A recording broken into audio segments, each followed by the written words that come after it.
Muslims living in this day and age, we don't have trust in Allah subhanahu wa ta'ala, and I'm guaranteeing you this. Our trust is not in Allah. Our trust is in the Benjamin, in the dollar, in the government, Centrelink, especially us living in the West.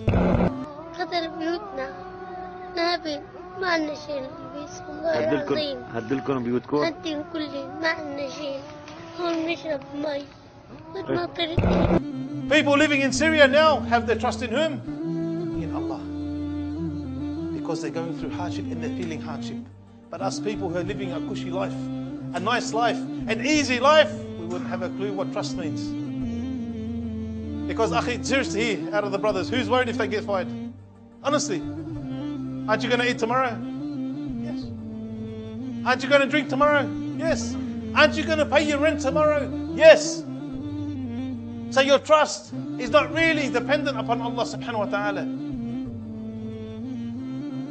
And we have to start changing these things in our hearts so that we can become more successful.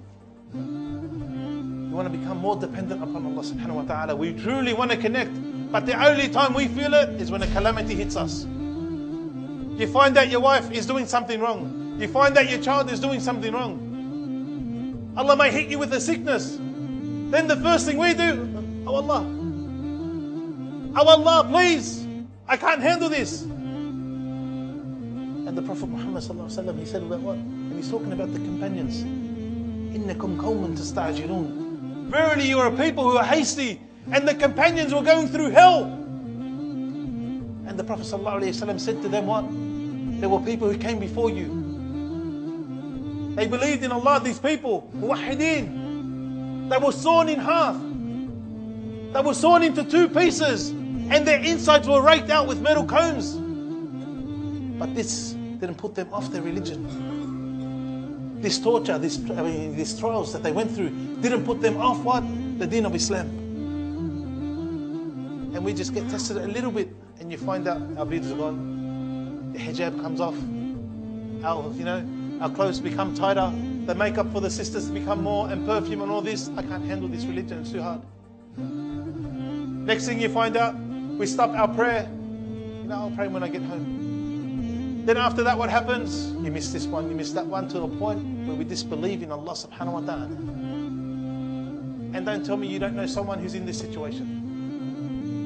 Don't tell me that one of your family members are not in this situation. We are losing ourselves because we have too much.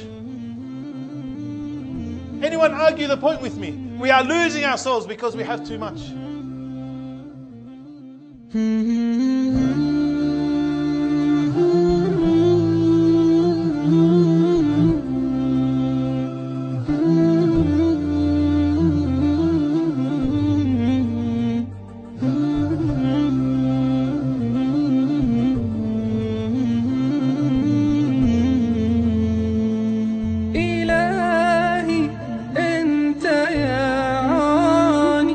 بعيني ضاقي